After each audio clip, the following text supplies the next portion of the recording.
అందరం వార్త సీఎం రేవంత్ రెడ్డి సంచలన నిర్ణయం ఊహించని గుడ్నెస్ అంటూ వార్తలు అయితే వినిపిస్తున్నాయి. దీనికి సంబంధించి వివరాలు చెప్పడానికి వీడియో చేయడం జరుగుతుంది. చాలా మంది వీడియో వస్తున్నారు కానీ సబ్స్క్రైబ్ గా మర్చిపోతున్నారండి.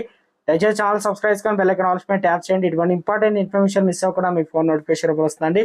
చాలా మంది మీరు చూస్తున్నారు కానీ లైక్ చేయడం లేదు. దయచేసి లైక్ చేయండి. ఇన్ఫర్మేషన్ అందరూ కూడా రీచ్ చేసిన వారు అవుతాం. మనం తెలంగాణలో కాంగ్రెస్ అధికారంలో వచ్చిన తర్వాత పలు కీలక నిర్ణయాలు తీసుకుంటూ ముందుకు సాగుతున్న విషయం తెలిసిందే. ఎన్నికల ముందు కాంగ్రెస్ ఇచ్చినటువంటి 6 గ్యారెంటీలను ఒక్కొక్కటిగా పూర్తి చేస్తున్నటువంటి విషయం తెలిసిందే. ఈ క్రమంలో మహిళా సంక్షేమానికి పెద్దపీట వేస్తామని సీఎం హామీ ఇచ్చారు. తాజాగా అంగన్వాడీ సిబ్బందికి శుభవార్త తెలిపింది రేవంత్ సర్కారు. ఇక వివరాలకు వెళ్తే రాష్ట్ర ప్రభుత్వం కీలక నిర్ణయం తీసుకుంది. అంగన్వాడీ కేంద్రాల్లో టీచర్లు సహాయకులకు పదవి విరమణ వయసు 65 ఏళ్లుగా నిర్ణయించింది. ఈ మేరకు సంబంధిత వివరాలు పంపాలని మహిళా శిశు సంక్షేమ శాఖ డైరెక్టర్ కాంతి వెస్లీ ఆదేశించారు. సిబ్బంది పుట్టిన తేదీ, స్కూలు, బోనోఫైడ్ సర్టిఫికేట్ లేదా టీసీ లేదా మార్క్స్ మెమో ప్రకారం గుర్తించాలని సూచించారు. ఇవేమి లేకుంటే వైద్య ధృవీకరణ పత్రం ఇవ్వాలని పేర్కొంది.